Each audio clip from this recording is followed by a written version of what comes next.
Assalamualaikum warahmatullahi wabarakatuh. Perkenalkan, saya Rista Dua Mustina dengan MMH 38 kelas penganggaran perusahaan L012. Pada video ini, saya akan mempresentasikan hasil analisis peramalan penjualan pada PT Nippon Indosari Korpindo Tbk dengan menggunakan metode trend tanggal bebas dan metode Lead Square. Pertama, saya akan menjelaskan secara singkat mengenai profil perusahaan. PT Nippon Indosari Korpindo Tbk merupakan perusahaan produsen roti massal terbesar di Indonesia yang dikenal dengan merek Sari Roti. Perusahaan ini didirikan pada tahun 1995 dan mulai menjadi perusahaan terbuka di Bursa Efek Indonesia sejak tahun 2010.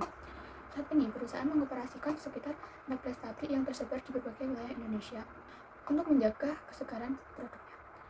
Produk utamanya meliputi roti tawar, roti manis, dan sari kue.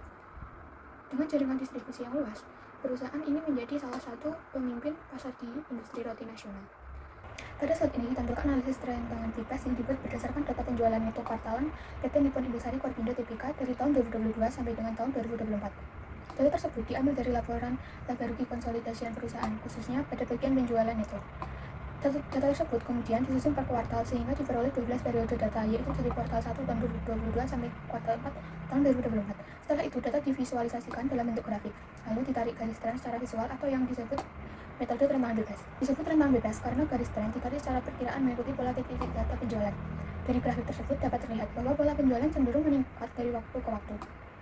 Walaupun terdapat sedikit fluktuasi pada beberapa kuartal, hal ini menunjukkan bahwa secara umum penjualan perusahaan mengalami pertumbuhan yang cukup stabil. Berdasarkan grafik yang telah dibuat, terlihat bahwa penjualan PT Nippon Indosari Korpindo Tbk selama 12 kuartal terakhir menunjukkan tren yang positif. Artinya, dari tahun ke tahun nilai penjualan terus mengalami peningkatan. Meskipun terdapat sedikit naik turun pada beberapa kuartal, hal tersebut merupakan fluktuasi yang wajar dalam industri consumer goods, misalnya karena faktor musiman, permintaan pasar, atau distribusi produk. Namun, secara keseluruhan tidak terlihat adanya penurunan yang signifikan. Hal ini mengindikasikan bahwa permintaan terhadap produk sari roti masih stabil dan loyalitas konsumen terhadap produk tersebut cukup kuat. Oleh karena itu, secara visual dapat disimpulkan bahwa perusahaan memiliki prospek pertumbuhan penjualan yang baik di masa mendatang. Setelah melakukan analisis secara visual menggunakan tren tangan bebas, langkah berikutnya adalah melakukan peramalan yang lebih akurat menggunakan metode Lead Square. Metode Lead Square digunakan untuk menentukan garis tren secara otomatis, sehingga hasil peramalan menjadi lebih objektif dan dapat meminimalkan penyimpangan data. Pada penelitian ini terdapat 12 data penjualan, sehingga nilai N-nya diperoleh 12. Karena jumlah datanya genap, maka nilai X dibuat simetris terhadap titik tengah.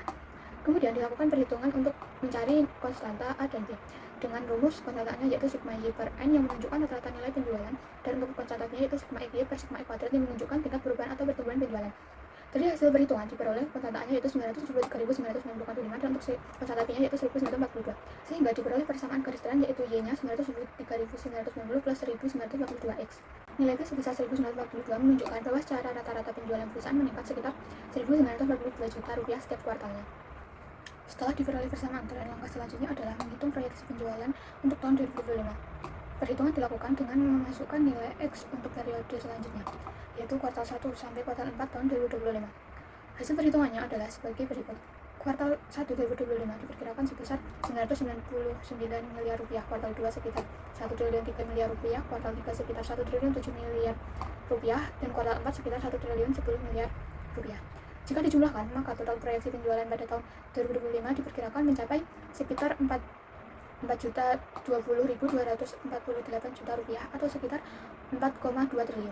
Angka tersebut menunjukkan bahwa perusahaan diperkirakan tetap mempertahankan tren pertumbuhan penjualan yang stabil pada tahun berikutnya. Berdasarkan hasil perhitungan metode Lead Square, dapat dilihat bahwa penjualan perusahaan diproyeksikan terus meningkat setiap kuartal. Hal ini menunjukkan bahwa perusahaan memiliki kinerja penjualan yang cukup stabil dan berkelanjutan. Selain itu, proyeksi penjualan yang berada di atas 1 triliun rupiah setiap kuartal menunjukkan bahwa perusahaan memiliki kondisi bisnis yang cukup kuat. Oleh karena itu, hasil peramalan ini dapat digunakan sebagai dasar dalam penyusunan anggaran penjualan perusahaan, sehingga perencanaan keuangan perusahaan dapat dibuat lebih realistis dan terukur. Berdasarkan analisis yang telah dilakukan menggunakan metode tren tangan bebas dan metode Lead Square pada data penjualan tahun 2022 sampai 2024, dapat disimpulkan bahwa PT Nippon Indosari Korpindo Tbk menunjukkan tren pertumbuhan penjualan yang positif dan stabil. Dari perhitungan metode Lead Square juga diketahui bahwa penjualan perusahaan meningkat rata-rata sekitar 1.942 juta rupiah setiap kuartal. Selain itu, proyeksi penjualan pada tahun 2025 diperkirakan mencapai sekitar 4,2 triliun. Hal ini menunjukkan bahwa perusahaan masih memiliki potensi pertumbuhan yang baik di masa depan. Dengan demikian, hasil peramalan ini dapat dijadikan dasar dalam penyusunan anggaran penjualan perusahaan untuk periode selanjutnya. Baik, sekian dari penjelasan presentasi saya pada analisis peramalan ini. Apabila ada salah kata maupun penjelasan yang kurang jelas, saya minta maaf dan saya mengucapkan terima kasih atas perhatiannya. Saya akhiri. Wassalamualaikum warahmatullahi wabarakatuh.